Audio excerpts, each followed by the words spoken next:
Alright, thank you for joining me today. I'm going to be changing the oil in the Jeep. This is what I use. Paper towels, gloves, of course the oil, more oil, and new oil filter. Alright. Pop the cover off. Side. And let's see, here is where the oil filter is, located right there.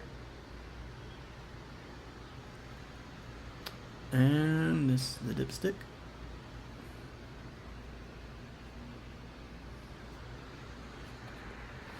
Insert new oil off on the other side. We'll get to that later. Alright, I'm gonna get my ratchet headset out. Don't know these numbers off the top of my head or what they should be, so I always have to check every time. I always forget. Largest one's not it. I believe it's a 5/16, or not 5/16, a 15/16. Let's see which one I grab. That's the right one. And is that right? It's a 15/16.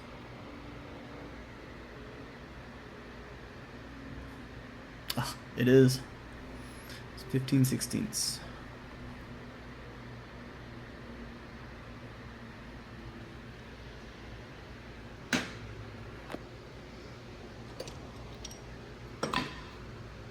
Alright, it's going to be too short if you just try it like that, so you're going to need an extending rod.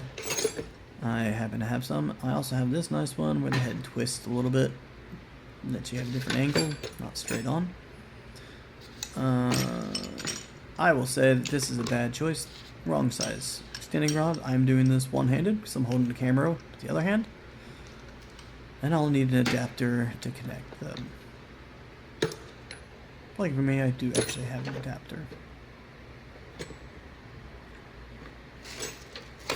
Somewhere. I think that's it. This is definitely it.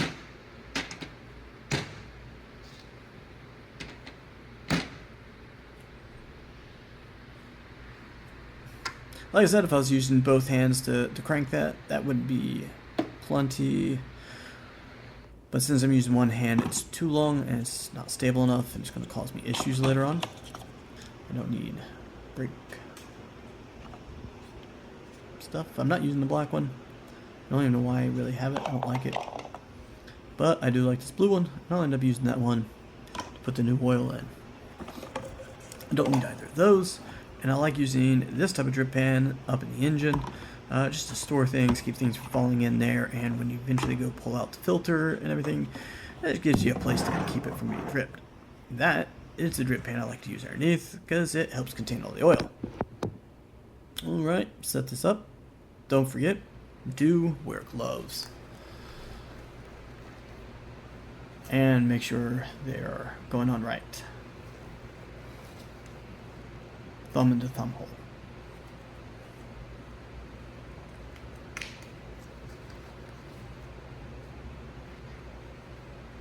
Alright, gloves on. Let's get ready to get underneath the Jeep.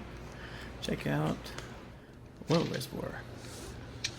Crawling on here, like I said, I don't know what size, so I just grabbed a bunch that looked about right.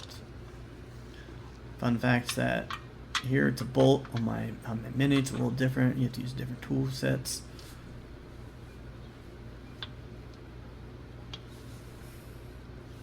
Try 1 was a no-go.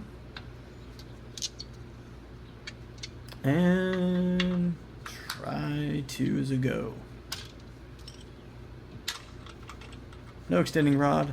I really only use this to loosen it up, and then I can finish the rest by hand.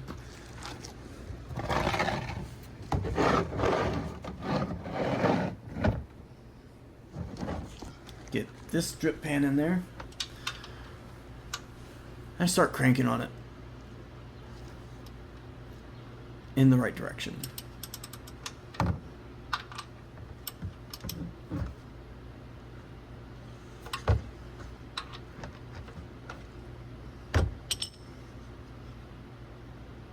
Once it's loose, it gets pretty easy to unscrew by hand. If your Jeep's been running, vehicle's been running for a minute, This is going to be really warm, or if not hot, so I definitely let it cool off a bit. And there you are. Oil all over my iPhone.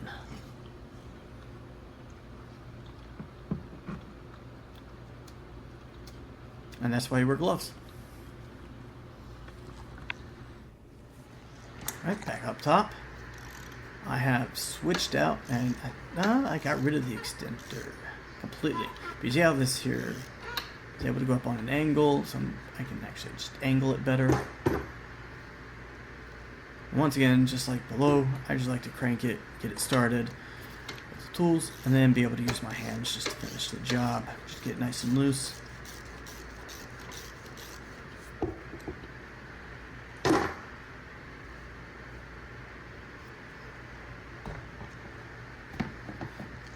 I like to also lay down some of these paper towels and make a bed for all of the oil that's going to come off of this, just to drip, so I'm not dripping oil all over the Jeep.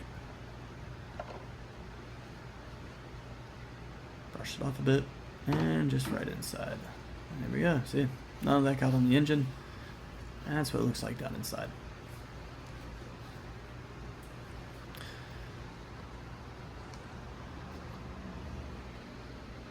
Yeah, I'm just going to set this aside.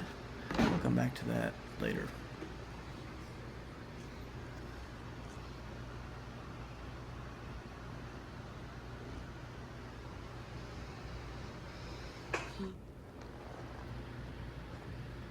Alright, so this is where new oil goes in. Just unscrew that. It'll come out.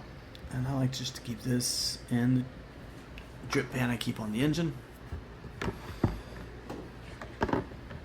And I'll clean it up a little bit later.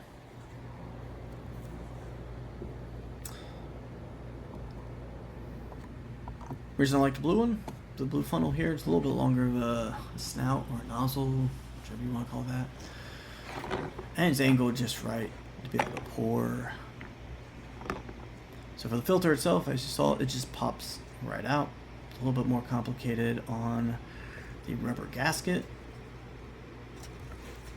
I have made it infinitely more complicated by videotaping with one hand and trying to get it off with the other. Phillips had the screwdriver, a nice flat one, a flathead screwdriver, not a Phillips. Flathead screwdriver works pretty good, just to get underneath it and pop it off. I've seen people use just a pair of tweezers or pliers or a razor blade, just cut it. I don't like to use the razor blade, so I'm afraid I'm just going to nick the plastic of the seal. There we go, got it underneath. And you can just pop it right off.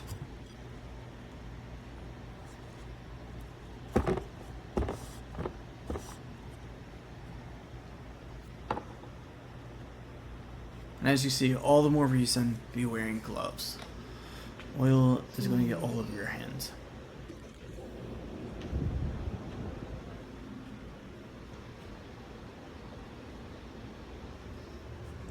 And one thing I do like to do when I'm doing this, once I've let the oil drain completely out, so from when I actually started this, there's been probably about 45 minutes. I went back inside.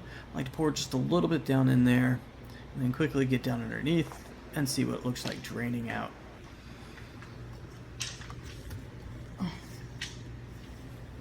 And you can see here, I screwed up and it's just lightly dripping there at the edge.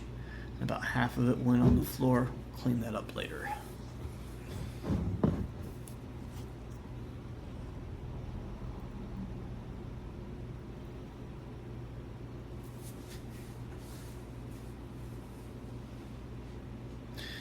But this is all the oil that I had just poured in there. Wasn't very much.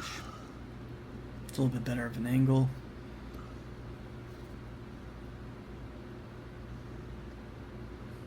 Not gonna lie, not an expert on changing oil or what the oil should or should not look like. It does look like it has a little bit of a stream of muck in it, but for the most part, it looks like brand new oil coming through. And it's just coming to a slow drip. And we'll go back up top.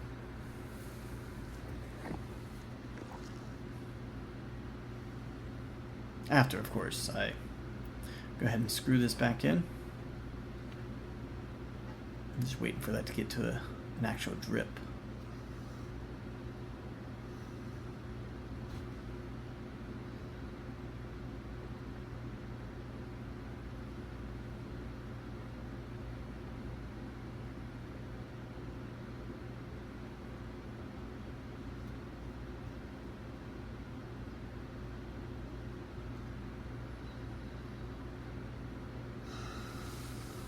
The long wait. There we go. I always start it off by hand and then crank it down using the ratchet tool. Been told not to use power tools or pneumatic tools on this because you can crank it down way too tight. Good luck getting it off, is what I've been told. And everything I've read on it is you always want to use hand tools on this. Alright, back up top.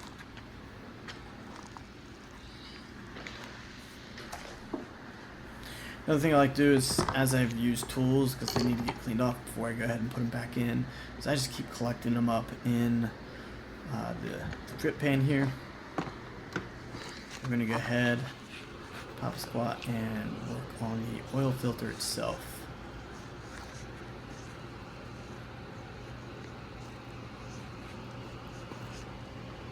So due to the magic of video editing, you guys don't get to see me drop my camera right into that.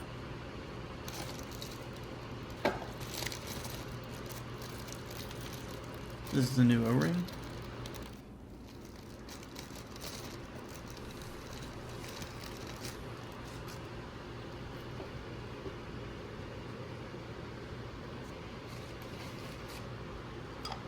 I do like to take a bit of paper towel, clean out the inside, just any dirty oil residue that's left on the inside of the cap here.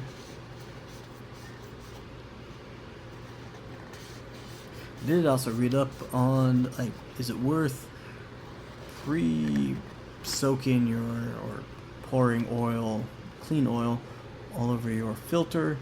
And for the Jeep Wrangler, from the forums I was reading, it's like a 50-50. Some people have been doing it their entire time owning a Jeep. Other people are like, nope, never done it. Change my oil every time. I've changed my oil probably a dozen or more times. I've never done it. I don't know if it's bad, if I'm killing my Jeep, or if it really doesn't matter. But the oil filter does just sink right back into the cap. And then I'm gonna start putting it back in just by hand, just to get it started. I'll eventually grab the tool here in a second, and I'm just gonna finish cranking it in.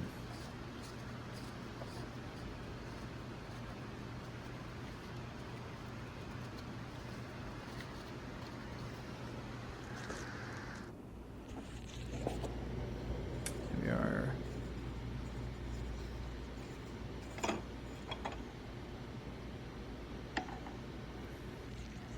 What did I forget? Oh. I forgot to put the new oil inside.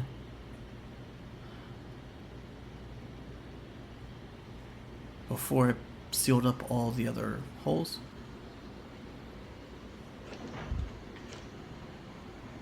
I don't know if it does anything.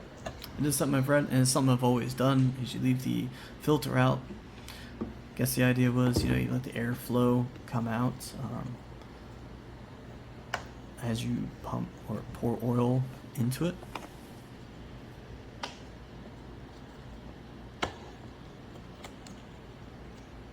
And I will say this is actually quite challenging with one hand. I was very worried here that I was going to accidentally knock this whole jug over while trying to open the lid.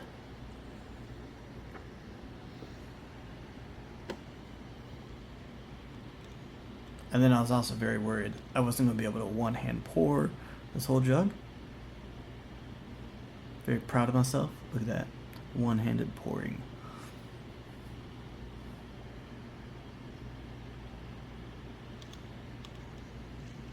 something I'm very prone to doing, is actually pouring too fast. This is kind of a small funnel, and letting it fill up and then just flow right over. I've done that on my Mini quite a few times, and it just creates a big mess.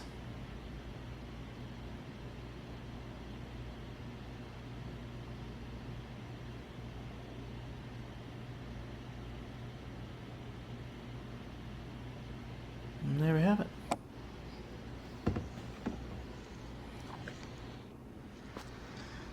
Now we can take the oil filter, screw it on in.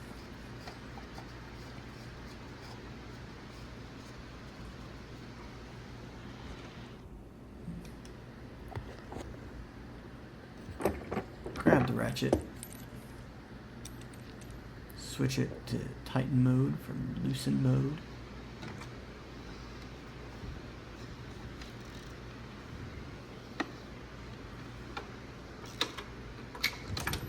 And start cranking until it pops off. The sacrifices I'm making for your guys' video.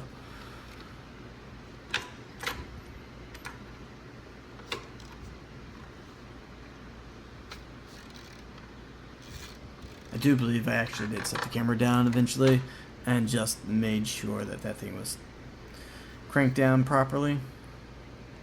Not just me struggling to do this.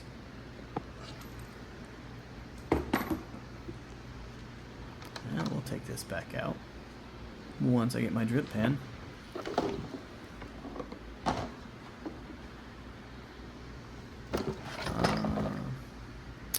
Definitely pulled that out a few times and there's still oil in it, and then it just drips all over everything. Alright, that was about it. Don't need the cap. Do want to clean up a little bit. Kind of a clean freak, but not terribly much so, and I want to wipe as much of any oil drippings down.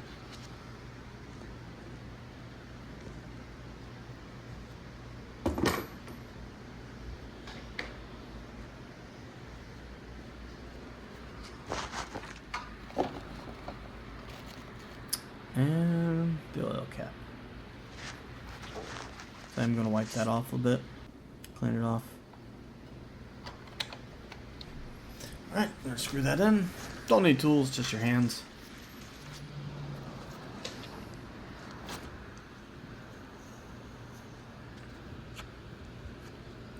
Pull out this. I've definitely forgotten to pull that out a few times. You can see the mess I made.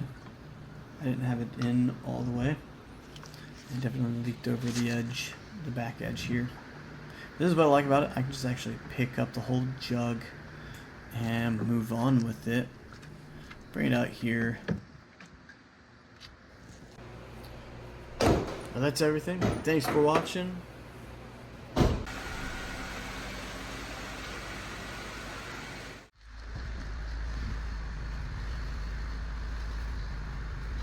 And as usual, don't forget to clean up the mess. That was a lot of a mess.